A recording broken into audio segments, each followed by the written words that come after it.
নিজের সাথে নিজের লড়াইয়ের একটা চ্যালেঞ্জ নিয়েছি। কিছুদিন পর আমার কম্পিটিশান আছে, দুটো বড় বড় কম্পিটিশান আছে। তো তার জন্য আমি প্রিপেয়ার নিচ্ছি এবং নিজের সাথে নিজের লড়াইয়ে একটা চ্যালেঞ্জ নিয়েছি। তো কাল ছিল আমার নিজের সাথে নিজের চ্যালেঞ্জের প্রথম দিন আমার ছিল চেস্ট ওয়ার্কআউট। তো চেস্ট ওয়ার্কআউট আমি জিমে গিয়ে প্রথমে হালকা ওয়ার্ম আপ করে নিই।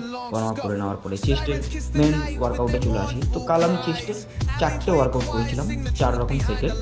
তো বেঞ্চ প্রেস, যেটা আমার সবথেকে ফেভারিট, বেঞ্চ প্রেস না করলে আমার চলবেই না। তো বেঞ্চ প্রেস আমি প্রথমে 50 কেজি দিয়ে ওয়ার্ম আপ করে নিই, তারপরে 70 কেজি দিয়ে দুটো সেট করি, 5টা 10টা রিপিটেশন করে। থার্ড সেটে আমি করি 80 কেজিতে 3টে করে রিপিটেশন। তারপর বাটারফ্লাই করি। বাটারফ্লাইয়ের পরে চলে আসি incline dumbbell press.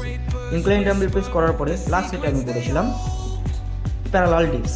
Parallel dips সবথেকে মোস্ট ইম্পর্টেন্ট, এটা দরকার শোল্ডারের জোর বাড়ানোর জন্য এবং বেঞ্চ প্রেসের জন্য প্রচুর দরকার। তারপরে একটু হালকা করে কন্ডিশন চেক করছিলাম, বডি কন্ডিশন কেমন কী আছে। আর এখন বডি ওয়েট আমার 60 কেজি আছে, 59 কেজিতে পাওয়ার লিফটিং স্টিল লিফটিং